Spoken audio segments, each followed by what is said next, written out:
can't buy. It resides between my eyes. Walked through the fire, came out better on the other side. See, life's like a beach if you find the sand. And right now, I feel like 100 grand. You are listening to Inspired Insider with your host, Dr. Jeremy Wise. Dr. Jeremy Wise here, founder of InspiredInsider.com, where I talk with inspirational entrepreneurs and leaders, the founders of RX Bars. If you don't know that story, they sold to Kellogg for $600 million. Check out that interview I did with Peter. It was before they sold, and actually I knew even how big they were and how they built up that brand. P90X founder Tony Horton talks about how he made money as a street mime before he sold hundreds of millions of dollars. That's how he actually made money, Jason. He would put a hat out on the street for his food and apartment money as a street mime. And Baby Einstein founder grew to $20 million with 5 staff in 3 years. More impressive, and ended up selling to Disney. More impressive, she battled cancer twice and overcame that. And Nolan Bushnell, founder of Atari, who was Steve Jobs' mentor, he talks about how Steve offered Nolan 33% of Apple for $50,000 and why he said no to that. This episode is brought to you by Rise 25, which I co-founded with my business partner, John Corcoran. Our mission at Rise 25 is to find you your best referral partners and customers. And we do that through our Done For You podcast solution, which I believe is the best thing I've ever done for my life and business. I know Jason is nodding along with me, and he believes that as well and lives it. And we'll talk about his podcast. We help your company completely run and launch your podcast, distribute it across all channels, do everything so you could show up and really talk to your best referral partners and clients. And our goal is for you to ROI from your podcast, not just create great content, which we want that to be too. But it's allowed me to connect with founders of Jason, P90X, Atari, Einstein Bagels, Mattel, and on and on. So check out rise25.com. We do have a greater mission behind what we do, which is John and I realized our grandfathers were a huge inspiration. My grandfather was a Holocaust survivor who escaped Nazi Germany. At the same time, John's grandfather was a B-17 captain and pilot who flew 35 missions over Nazi Germany. And so we honor our grandfather's legacy. So we have a scholarship, a veteran entrepreneur scholarship, for any of our VIP events that we run or any events that we run. You can go to rise25.com/mission. If you know a veteran entrepreneur or you are one, apply. It could be an all expenses pay. Jason, you've been to TNC. We had a mastermind the day before. It was all expense paid for that. And then also we got them a ticket to the conference and hotel and flight. So if you know of someone, send them to rise25.com/mission. And today we have Jason Swenk, who, if you don't know him, he runs a unique consultancy helping marketing agency owners grow their agencies faster. So if you are an agency or you know an agency, you need to send them to jasonswenk.com. He is the resource he wished he had when he started his agency. He also has 2 podcasts, the Smart Agency Masterclass podcast, where they share strategies and stories from real agency owners, and SwenkToday, which is a weekly show that documents how you can grow your digital agency. Early on, Jason quit his day job, launched a digital marketing agency, grew it to a multi-million-dollar operation. It's not as easy as I'm making it out. Grew to 100 staff. We worked with brands AT&T, Hitachi, Lotus Cars, and after 12 years, sold the agency. And Jason, thank you for joining me. Oh, thanks for having me on. I'm honored to be on the show, especially with the people you listed out. I was like, wow, you're really lowering the bar with me on it. Not at all. Not at all. You help those type of companies grow, actually, with the agency. And you're affecting a lot of these companies because the agencies you help, basically work with these companies. So I just do have to do a pitch for your podcast because people need to go to jasonswenk.com. I have listened to every episode of your podcast. So that's not just something, I just say lightly. I was checking out today. I missed 2 episodes, so I listened to them on my way in of SwenkToday. There's 172 episodes. I've listened to every single one of those. And the Smart Agency, there's 202 episodes. I've listened to all of those. So I think anyone who runs a business, forget about, yes, agency, but the stuff you teach really gets in. Any business can use what you teach. So I know what made you start a podcast in the first place? Obviously, we both believe in the power of podcasting. Oh, yeah. It was the number one thing I've ever done. But, when I sold my agency, I had a lot of competitors reaching out, old competitors in the agency world being like, hey, how'd you get LegalZoom? How'd you get Lotus? How'd you sell? How'd you do all this? And I was like, well, I helped them out for free. And so I was like, well, let's record some of these episodes over Google Hangout. And then let me reach out to some other people I know that are, as successful as we were or right around it. And let's interview them on Google Hangout and then put it on YouTube. And at the time, one of my friends, Gene, was like, hey, you should do a podcast. I'm like, all I knew about podcasting back in like 2004 or 14 was I would watch like Pat Flynn's podcast. I didn't know you could do it on your phone. Right? And I was like, who's going to watch? Like, it's so boring. And they're like, hey, dummy, it literally can go in your pocket. I'm like, oh, okay. And then, so I started taking that audio out, putting it on, iTunes and Google Play and all that. And it changed everything. Like I could reach people all over. And I just started people reaching out all over the world. I mean, like, hey, I love that story. I'm like, really? You listened to it? Like, and it just kept growing ever since. So I kind of got started by accident, really. Yeah. So if someone's like, I want the pot, what do you point them more to SwenkToday or the Smart Agency Masterclass? So go to Swenk it. Swenk it. Swenk.it, and it links to both shows. Got it. Cool. I was talking to our friend, mutual friend, Ian Garlic, who I love. So shout out to him. I know you have choice words with each other. No, but check out the Ian Garlic. He's got a Ian Garlic marketing show. His podcast is awesome too. And you've done a few episodes with him, but I was asking him, since he knows you so intimately, what questions we should talk about. And he had some snide remarks, but on a serious note, we were talking about how some of the biggest mistakes agency owners make, and they try and go right for marriage off the bat and pitch this huge proposal. And you talk about getting a foot in the door offer, slice off a piece of what you do, add a lot of value to them, charge for it. So we were talking about what's some of the best foot in the door offers you've seen, either you personally or some of the agency owners. Yeah. So Ian has a really good one. I'll talk about that in a second. But one that the first one we ever did, so we wanted to sell 100,000 plus websites. And so we were trying to figure out, well, how do we just cold call these companies? So at the time, this was back in maybe 2007, 2008, when the market was going to crap, right? Yeah. We decided not to participate in. And so, amen. Right. And so we would call people up that were spending over $10,000 a month in AdWords. So if someone's spending a big amount on pay-per-click, totally, well, they need to have a good website, need good conversions. So we would call these brands up and we'd be like, hey, we noticed you're spending over $10,000 a month in AdWords. What we see a lot of times is people are overspending. And we offer a service that can actually go through your account and show you a roadmap of what you need to do. Are you interested? And we would charge $2,500 for it. Really, almost everybody we would call, we would land because it was targeted, right? We knew something about them. That's the key, right? You just can't butt dial and did your research. Really good results. They were qualified for you. Totally qualified. Like, we knew they were spending money on marketing. Like, we don't want to work with people that haven't worked in marketing, right? Another one, like with Ian, he always does kind of like strategy, right? He'll get on he'll basically kind of set it up. He'll do a brief call to qualify them and says, hey, well, I think I can help you out. Here's what we need to do. Let's do a storyboard session where we map out your avatar. We map out the buying, like their customer journey, their buying process. And he basically maps out all the content that they need to do in video. All right. Yeah. Or I've even seen him do it at conferences where he'll sell an about us video. He'll be like, we'll record it. We'll tell you what needs to go in it. And people are lining up at the booth.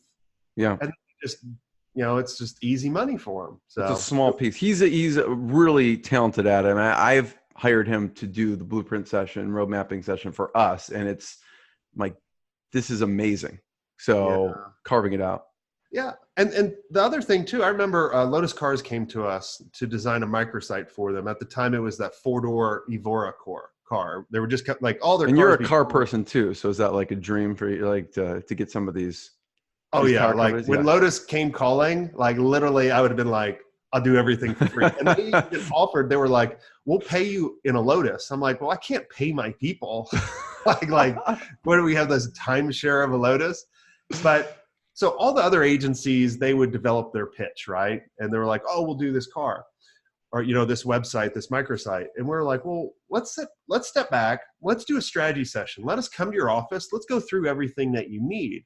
And we actually charged them for it. And obviously, we won the account. We became the agency of record because we did it. Now, if we were competing in some, like everyone else's land, we were a small agency compared to who the other agencies were coming in, like Tribal and DDBO and Gray, like monster agencies. So I didn't want to play on their playing field. I wanted to cheat. Yeah. It builds the relationship in a big way. Oh, of course. And you show them value, like, because when you come in and pitch marriage, the biggest thing is they're constantly trying to figure out, am I going to make the wrong decision? Will this cost me my job? And so how can you make it an easier decision where there's not much risk?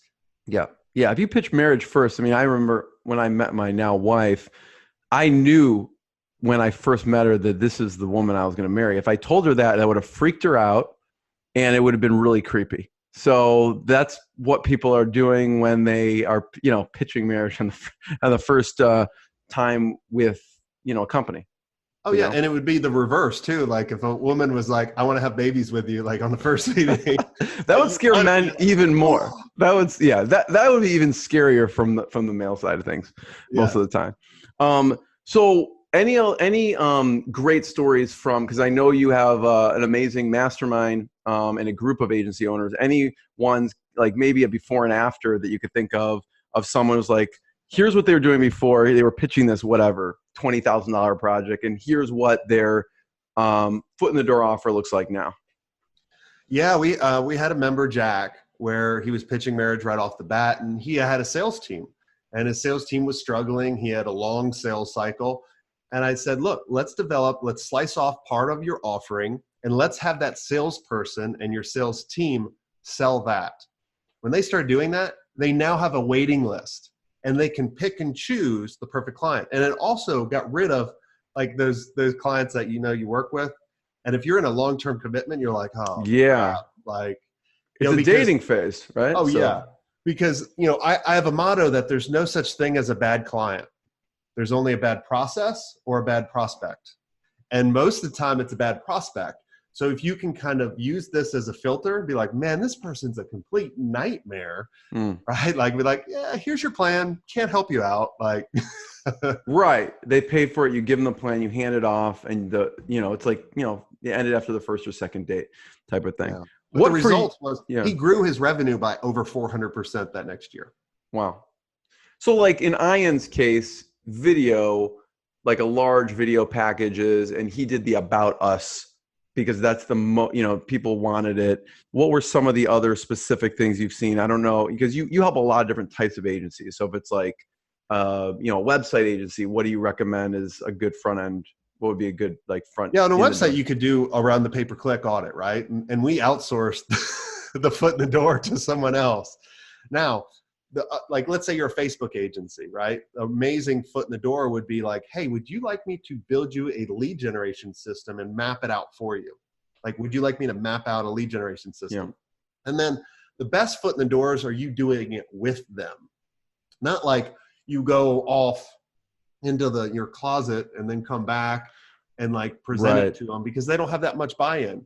Because you have to, as you're building it with them, you have to map out what they have currently, which is like, let's say that they're just starting Facebook and it goes to a contact us page. And you're like, oh my gosh, like what's going on? But if you could be like, hey, let's take them to an opt-in, and then let's make sure they engage with they opted in, right? That's a huge challenge. And if they don't, let's do a contingency, and we map it out, and we talk about, and before we even start doing that, we help educate them on how much a lead is actually worth and how many leads they're getting, and then have them come up with the impact that you're delivering, not you. Like if you go, I'll make you $1 million, you're going to be like, yeah, what slime ball? Like, I'm not buying your course. I'm not working with you.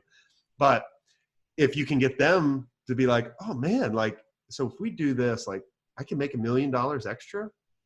And you're like, I gotcha. Yes, I love it. This goes into what also, when you listen to your podcast and listen to you talk a lot about, and one of the biggest mistakes you talk about that agency owners make, I think in general, businesses make, is they charge too little. And it really kind of underlies, it's not just charging too little, it's not showing the value in what they're charging. And so can you talk about a few cases about someone, specifically they're charging X, they weren't showing any value, and then what value they were showing, and then what they ended up charging after. Yeah, we had a mastermind member that was basically holding on to their clients for maybe 6 months, and they were charging $5,000 a month, and it was month to month, right? And they would sell the retainer month to month because it was a big commitment for people, right? And I said, well, let's switch this up. Let's charge a $2,500 foot in the door, and then from that foot in the door, you're going to position a project. And I asked him, I said, how long is it going to take your clients to see results? And he was like, 2 months. I'm like, okay, let's do a 3-month project and we'll charge 15,000, 5,000 times 3. And I said, when they start seeing results, right, we're going to then tell them, hey, I've been thinking about your business and we really want to amplify what you're doing. And then you could start pitching the retainer at 8,500. And the retainer is going to be at 12 months. And it's going to auto renew. Right. So rather than being like 30,000 for every client that they got, they at least made over 100K. The other thing that we started doing is they don't know where to price. And like your point, it's like they don't know where to price because they don't know the value. If you don't know the value, your client sure hell doesn't know the value. Right? Like, yeah. Like it's just like, oh my God. And it's amazing how many businesses don't know the value that you provide. So that, when I run my mastermind, the first thing I always ask is, hey, what are the successes you guys have? What are the wins, right? I'm doing this so that people can focus on the positive, but I'm also doing it so every 6 months, I can take the average of the value people are getting and I can divide it by 10, right? And so we're always hopefully raising our prices. Right. But also people know the value that they're getting as well. And I find you have to constantly, I always talk about benchmarking. So every time you chat with a client, I always tell them, hey, constantly let them know where they were and where they're at now and what you're planning to do. Like the first thing, like come up with the KPIs in the very beginning when you're working with a client and constantly showing them that, because they'll always forget. Because we've all had those clients that come to you and be like, hey, I'm leaving. And you're like, my God, we were crushing it for you. Totally. And you did a crappy job at communicating. I heard this from one of my members and I loved it. I'm going to steal it from him. He said, if you don't communicate it, it never happened. Think about it. Like if you're not communicating what you're doing, like when I would teach people how, and it all comes down to the plan. When I would teach people how to race cars and I'd be like, Jeremy, you're going to go through this corner which is 90 degrees at 100 miles per hour. You'd be like, yeah, no, like, no, I'm good. Right. But if I could explain the plan, I could communicate that to you and show it to you. Then you'd be like, let me try 60. Let me try 70, 80, 90, 100. And then 110, you beat me. And you're like, yeah, I rule. I'm like, oh, I'm a better teacher than a race car driver. Benchmarking, I love that. And it kind of, as far as, charging too little, when you say, oh, it's 5,000 a month, but if you show, I think from a mindset perspective, if you show I'm making you $1 million and charging 100,000 doesn't seem like that much. So I think from a mindset perspective, from that agency owner, there people I imagine have mindset issues around raising their prices too. So I'm curious of how you help people kind of shift their own mind, because if they're going from 5,000 now it's like 100,000, yes, they deserve it and they're adding that value, but are there some mindset shifts that need to take place within the agency owner? Yeah, well, first we kind of nailed it on the head. We have to understand the value we're giving, right? Yeah. So if we're making someone $1 million and we're charging $1,000 a month, that's really not fair. The other thing you have to shift is price is always irrelevant. You need to figure out urgency, right? So for example, if I'm about to have a heart attack, I'm not going to ask the doctor, how much is it to operate on me? Right. Just do it. I'll figure it out, right? So that proves the point. Price is irrelevant. So you just have to create enough urgency, trust, and communication where they believe that they can get the result that you're that you've helped them discover. Mm-hmm. The other thing is a lot of times we need to get advice from the outside. So my family, we grew up in Long Island, even though I don't sound like it anymore, right? The rednecks took me over, right? Like I talk slow. Like when people meet me from the podcast, they're like, are you high? Like, I know you moved to Colorado. I was like, no, you just listen to it at 2 times speed because I talk so 100%. Yes, that's what I do. Exactly. But my uncle worked for a company called Grumman. And this company actually made the F-14 Tomcat, the fighter jet on Top Gun. So one of his jobs in the 80s was testing out canopies for bird strikes. In order to do that, they have this chicken gun. Yes, I was like, where's my gun? Elon Musk wants one of those, a flamethrower and a chicken gun. Yeah, yep. Exactly. And so this chicken gun puts dead chickens. I'm prefacing dead chickens, okay? Not live chickens. No one has been injured in this. Yeah, yeah, they're already dead, right? Dead chickens, and they shoot it at the canopy. Well, they kept breaking the canopy. And they were like, what the heck is going on? Like, this canopy is weak as anything if a chicken keeps breaking it. They reached out to NASA, and NASA wrote one line back, unfreeze the chicken. Like, we're standing too close to it. So sometimes, even me on pricing, I have to have people from the outside challenge me and say, why are you charging this? Like, every quarter you should be going, why am I charging this? What's the value people are getting? And then come up with the new pricing and be confident with it. Like, don't be like, my business partner, when we do a proposal and we do a pitch, he used to come in and be like, 100,000? I'm like, is that a freaking question? Like, you sound real confident about that. Yeah. I'm like, are you like probing? Like, would you pay 100,000? Like 100,000, $1 million. You do talk about budget. And you have some really interesting ways to, because that's also another tough question. You want to know, okay, where's this person at? Not so that you can charge as much as humanly possible, but so you could deliver as much value as humanly possible for what they're expecting. Talk about some of your ways you speak budget with the person who is just like, we don't have a budget. Yeah, I love that. Don't know what the budget is. Well, it's important to find out the budget because of 2 things. You can lose a deal because you're too low. So I met with a company once, I nailed this conversation right over the phone. They invited me in. I walked in their boardroom. It was like this mega boardroom, the biggest boardroom I've ever seen. All these people walk in. I pitch like a $10,000 website. They laugh at me. I come back to the office and people are like, hey, who'd you meet with? I'm like, this company, I don't know, like Berkshire Hathaway. And they were like, they were anticipating a $300,000 pitch, right? So I was selling them a $100 Ferrari. So they were like, what's wrong with you? Is it stolen? Is it a Matchbox car? Excuse me. Right. And then whenever I'm doing like a keynote or a speech, I always ask the room, how many people ask for a budget? 50% of the room asks. Out of that 50%, I go, how many people actually get the budget? 25%. Excuse me. And then I go, okay, so only 25% of the room is actually getting the budget, meaning people are going in blind. So when people say, I don't have a budget, you got to kind of play with them. It's got to fit your personality too. I'll give you 2 ways. Yeah. I have your type of sense of humor. So like, I like your style. Yeah. So yeah.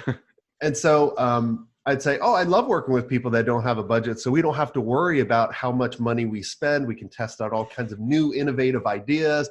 And then you shut up and you can see like their face just kind of like, oh crap. But like, oh, so you do have a budget. And then I would go into what I call a reverse auctioneer, where I'll say, all right, I just need to make sure we're the right fit for you. You're the right fit for us. What are you trying to stay around? Wow, I'm choking to death here. And I'll be like, you got to start high. And so I would say, are you trying to stay around 100,000, 80,000, 60,000 and go down? The reason why I start high is people are programmed to hear the first number and then they're going to forget the rest. And you'll be able to figure out the budget 99% of the time. I'll let you take a couple drinks, but I want to talk about the budget, and as far as if you were going back to Berkshire Hathaway at that point to get that deal, okay? We go back in time. What would you have done different, either on the sales call or during the meeting? Well, I would ask the budget. and what their expectations are, the pitch I would have kept the same other than add a couple zeros. Mm-hmm. And I would have won it. They even told me, they go, we loved your presentation. We would have went with you, but you were too cheap. That's We hilarious. couldn't justify that. Yeah. And I'm like, what? Like, where, like, blew me away. It was the first deal I lost because we were too low, but that happens all the time. Mm-hmm. Right. Wow. So, I just built a house out in Colorado, and it's a custom house. And I went to all the builders and I said, hey, here's what I want. All the builders but one came back and was like, you're crazy. You can't build it for that. So I actually went with the most expensive builder, actually raised the budget because they were the most honest. Mm-hmm. People love hearing software stuff. I'm sure you get this question all the time. What software you recommend? What software you use? I know software could be game changing. Could save hours, tens of hours, hundreds of hours. I'm curious of what software you recommend as far as the agencies go. I know, talking to Ian, I know he loves PandaDoc, like just as a proposal software. What other proposal softwares or any other softwares you recommend to agencies? I love Trello. Hello. Oh my God.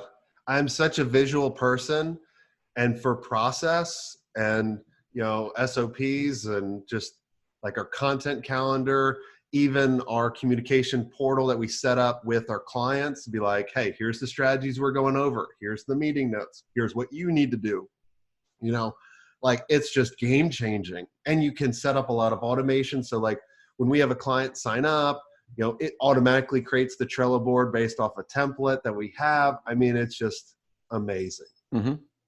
Any others? PandaDoc, Trello. I don't know how did people manage things before like a Trello and Asana? Like, what do you see? Do you see agencies come to you and they don't have anything set up? Oh, all the time. So we developed a lot of our tools back in the day, like through SharePoint. And then we got away from SharePoint for our project management time tracking. We used a software called My Intervals. I'm not related to them or anything like that, but myintervals.com. And that was really kind of one of the first that put everything together in a visualization, and we loved it. But it kept us on track. We'd be like, all right, these projects are on task. We can adjust the milestone. We could create tasks. We knew how much, like, here's the other thing. So many people are not tracking their hours, even if they don't bill on the hour. And if you don't do that, like I realized when we started tracking time, we were losing money on 80% of the deals. Wow. We were really profitable on the other 20. It's time consuming. Yeah. So, and Trello's free also. I mean, there's probably paid versions, but yeah, you could get it for free. Oh yeah, definitely. Any other important softwares that you recommend? I mean, any of the marketing automation tools, right, are really amazing, but they're just tools, right? You just got to make sure when you automate these things is don't dehumanize everything, right? So like when people jump into my program or jump in the mastermind or whatever, I always create a custom video for them, like a welcome video, and let them know, right? Like I want to humanize it. I could just send them a video and automate the crap at everything, but where I kind of automate it, I automate reminders for the human element to exist, right? So I'm like, I'll create automation saying, Jason, create Jeremy a task, or create me a task to do a welcome video for you. Mm-hmm. One of the things that I think you do talk about and that has helped you grow so much is the team and hiring and the culture. And, we talked about a little about the pipeline thing, the initial call, then doing the paid, the road mapping. And once you start to get traction, you really need to hire a team. And I know you talk about one of the most important hires is a project manager. So I want to talk about the project manager and beyond, but what do you look for in a project manager? Attention to detail and communication, mm-hmm. right? Which I don't have. Right? That's why for me, that's my first hire, even though I hired a designer and then a project manager, mm-hmm. right? Like you got to figure out what is your weakness and then hire for your weakness. Don't work on your weakness because you're already screwed on that. Like just right. Lost cause.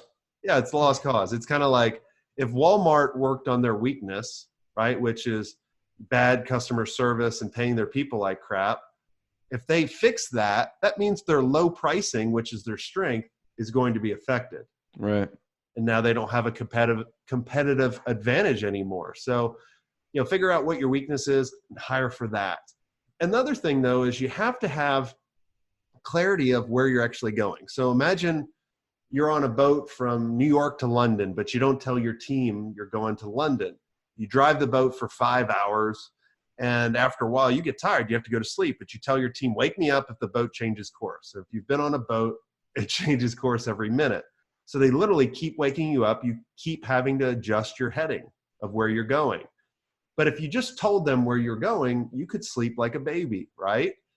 And that's the same thing in the business. We don't have that clarity of where we're going because we're all accidental entrepreneurs. We knew how to do something cool in most cases. And we were like, someone offered us money and we started doing it. So if you take the time to try to figure out, why do you exist? Like, I love the TED talk from Simon Sinek. Why, right? Because you're not trying to hire your identical twin. If I hired my identical twin, it'd be a complete nightmare. I've been fired from every single job I've ever held. Like Wendy's for a day. Like I worked for like a towel boy. How'd you get fired? How'd you get fired from Wendy's? I broke everything. Like it's a whole nother episode. I was told I wasn't fast food. And it's well, that's probably a good thing. I guess. That's a very good thing. So are there certain questions in the intake or when you are interviewing them to have them demonstrate the attention to detail and the communication? Oh yeah. So like before we would even chat with them, and there's so many cool technologies out there. You could put people through a test, or you could even test people in the job description, like bury something in the middle being like, you must respond with pony, pony, pony in the subject line or something, right? Right, like, right. Bury that. And if they don't put pony, pony, pony, you never see it. Now, if they put pony, pony, pony, and I'm just making this crap up now, pony, pony. Yeah. And so if they do that, then you're like, okay, well, let's put them through another test. Maybe we say, I want you to create a video for me on how you would respond to a client about this situation. And you would use like a Trello board for this, right? As the candidates would move through. And then if you like that video, then you would go to an interview. Then when you go into the interview, now that they've already kind of passed the test of attention to detail and you like how they respond, now it's about a culture fit. Can they fit with the organization? And you got to kind of start with your core values. Like my core values are, celebrate wins, share the failures, right? Do more with less, have fun. All right. And be a resource, help people, learn something every day. So those are our core values. So I wouldn't just say, hey, check the mark box. Like, do you learn every day? Like that just doesn't work. Like some people would do that. And of course, what are people going to be like? Of course I do. But if you start asking questions around this, be like, well, tell me an instance where you were kind of struggling to find a resource and how'd you go about it? Tell me how you went through. You'll find out if they're resourceful, because that's a huge thing. And then you can make a hire and all that. But you have to kind of put them through the paces rather than just one interview. Or and you should always be recruiting, right? So that's another important thing. Even if you don't have a job, always be looking for those amazing people. So is the final interview them trying to go around a corner at 100 miles an hour in a race car? Like, what do you do? Yeah, well, it's more about, are they going to get along with the team? Yeah. Right. And I'll have the team. You strap them I just picture you strapping them in the back of the race car. Like one of those, I don't know if you've seen those videos where it's like an Uber driver. The Uber driver is like an actual race car driver and the person gets Gordon. In. Yeah, exactly. I see you doing that. Like, just get in. We're going to go for a quick ride to the local restaurant, and you just peel away. Oh yeah. One of my favorite things was taking people on joy rides on the track. And like literally I would have people turn green. I've had people throw up. Really? Yeah, we were trying for it. We'd be like, because you got to think about like driving a race car and on the road is totally different. Like most people brake going in around the corner while they're in the corner. Well, in a race car, you're diving in as deep as you can and braking in a straight line or you're going to die. Or we would like slide it out. It was so much fun. Like people would just be freaked out. What's your favorite ride you've ever done around a racetrack, and what car were you driving?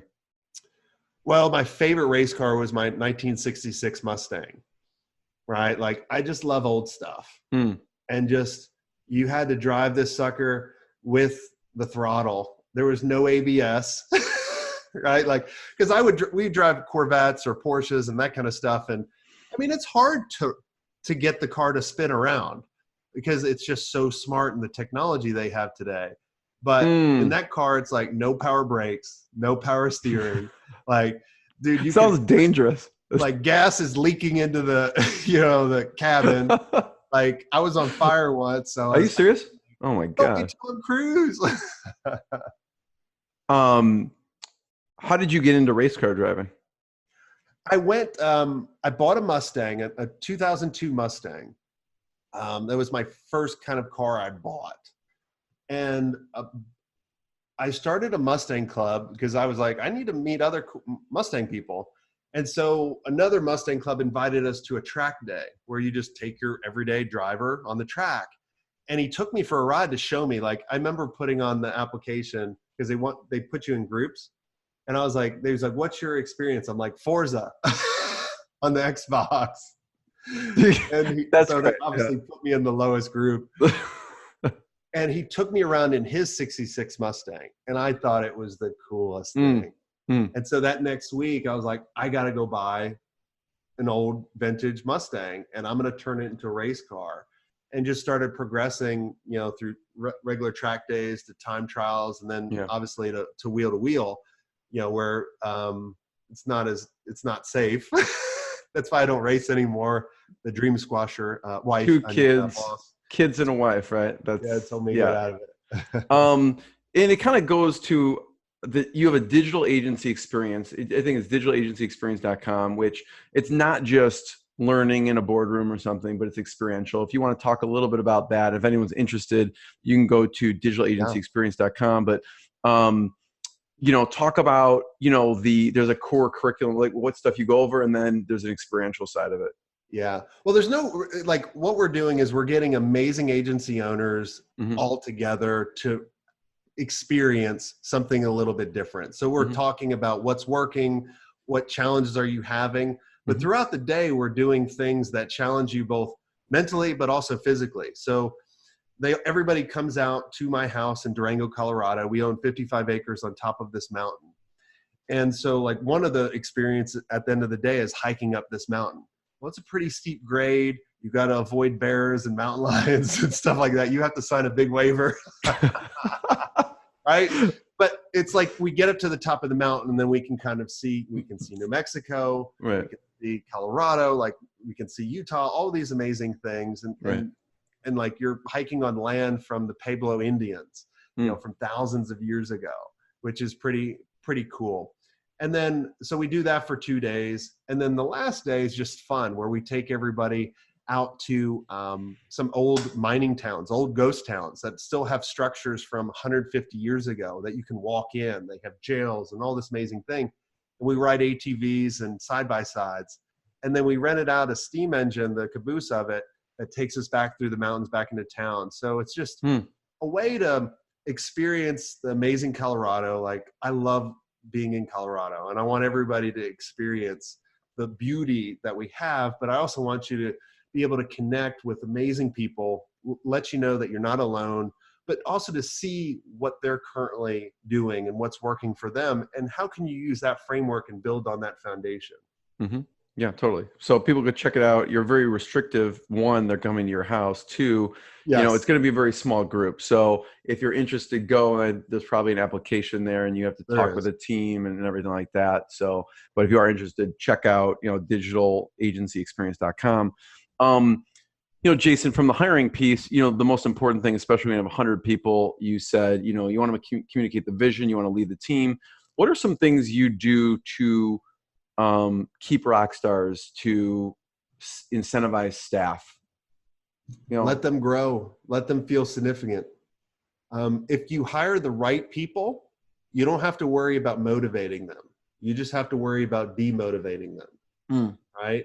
And I experienced it on both ends. So when we were acquired, I was an employee And You so, seem like a fantastic employee. oh, I'm totally kidding. that's the only job I haven't been fired from. Okay, that's good. But I wasn't that good. Right. But I would come to them and I'd be like, hey, I think this is a great opportunity that we can leverage. They'd be like, no, Jason, we just bought you for revenue and the things you're doing. We're just trying to flip the agency. So we sold 9 months later, right? They wanted all the revenue that we had. And so I was totally demotivated. I was like, and the reason I was demotivated was, you got to think about, I was always able to have significance, but because we were contributing to a common goal. We were helping our team grow. We were helping our clients grow. Well, I didn't have that anymore. So I was totally demotivated. And especially when we sold, I was just like, what's my worth, right? Like, not like my bank account worth, but like, how can I contribute? How can I grow? People need, like, people don't need me, right?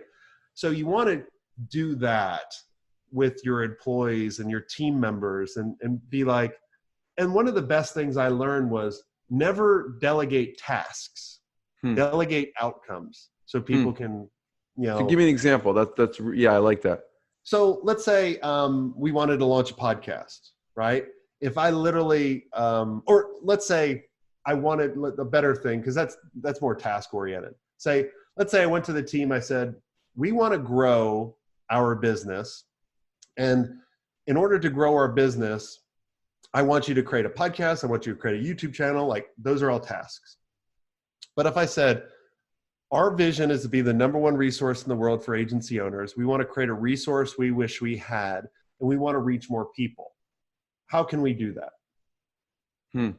That's delegating an outcome. Got it. So then they would come back and go, whoa, we should probably create a podcast where we interview amazing people. We should probably do it, blah, blah, blah. It's like they come up with the vision and almost the tasks themselves, as opposed to you giving it to them. Yeah, exactly. Yeah. What about money-wise?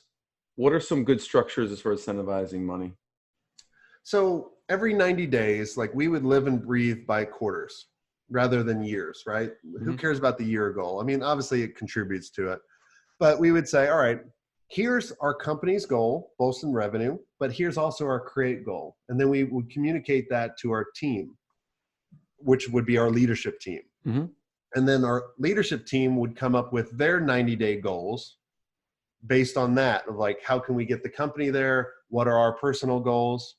And then from those goals, we would rank them and we would put a value on it. So we'd be like, hey, if you're able to hit these goals and the company hits the goals, this is your bonus that you're going to get. So they were incentivized. And then they would do that with their team for the directors, and the directors would do that for the managers. Managers would do that for the people under. And so it was just really pretty easy to incentivize people.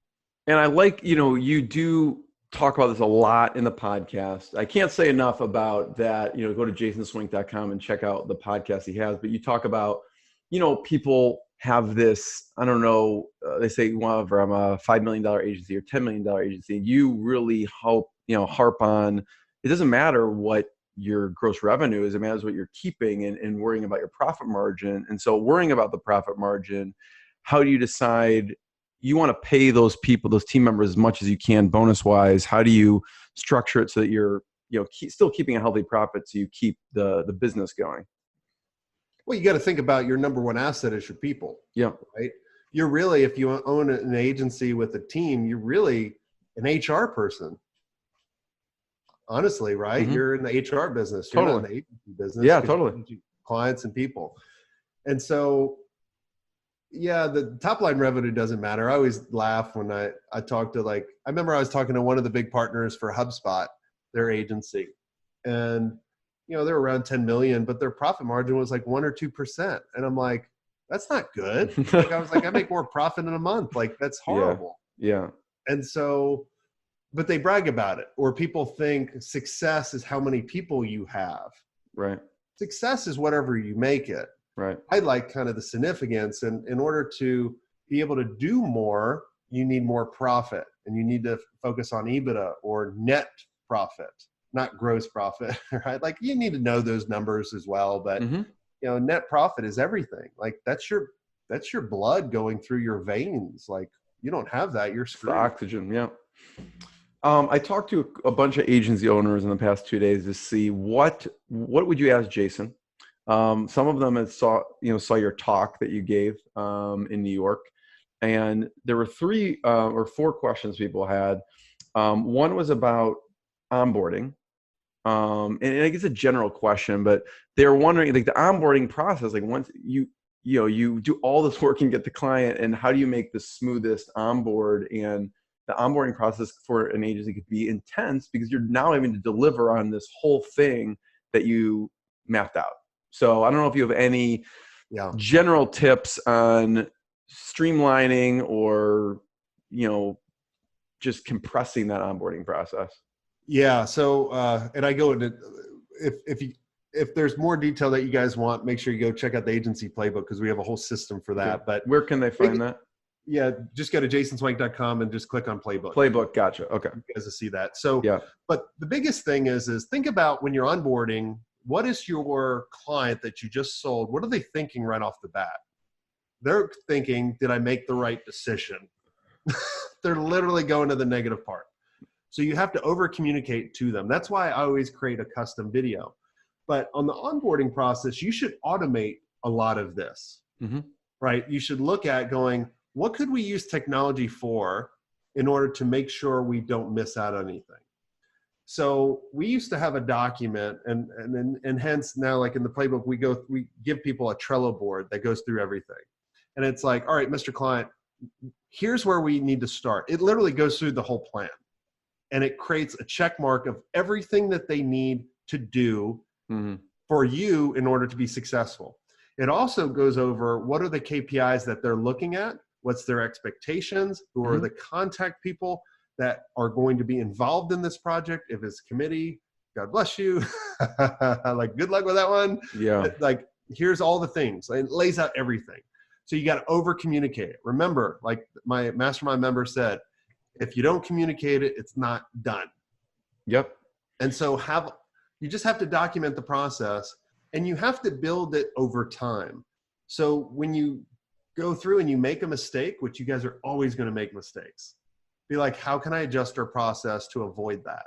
And let's put that in, and always be adapting and changing. It's not like I paid a consultant to do this, I'm good. Like, no. It's like, it's a constant moving target of making it better and better. Like, I'm always changing my stuff. Always.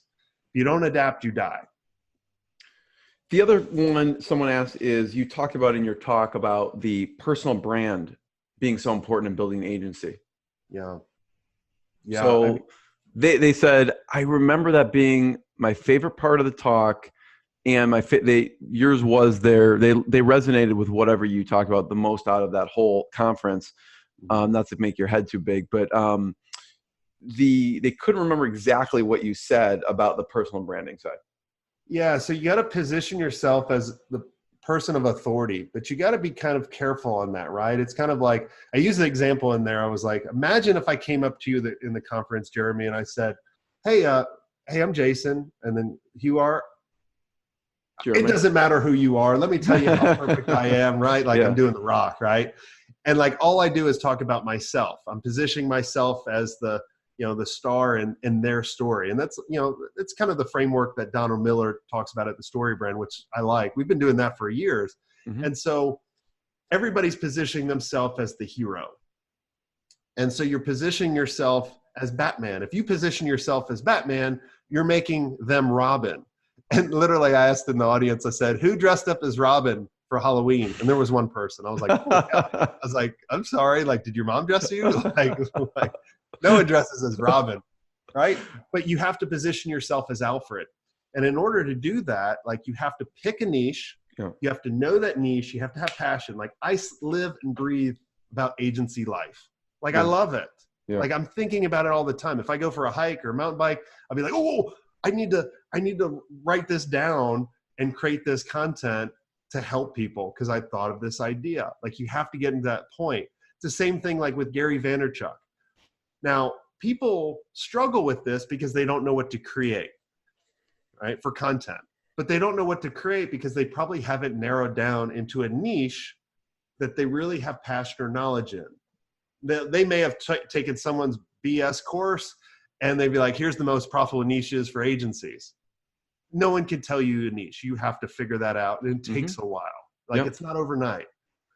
The next thing you really need to do is figure out what, that people that kind of really struggle with is, well, if I'm the face of the organization, people are always going to want to work with me, right? They're always going to want to work with me personally, and they're never going to work with my project managers. The perfect example is Gary Vaynerchuk. He doesn't work with his clients. His clients don't even see him, and he's upfront with that. He just, look, I'm ADD like everybody else. You don't want me managing your project. You want my team to do it. They're the rock stars. Right. And you just need to involve, like in the sales process, you need to involve your team when you qualify them so they get to meet your team and understand how amazing your team is. Yeah. Because now you can create something that people get really excited about. So like I have a lot of clients creating podcasts.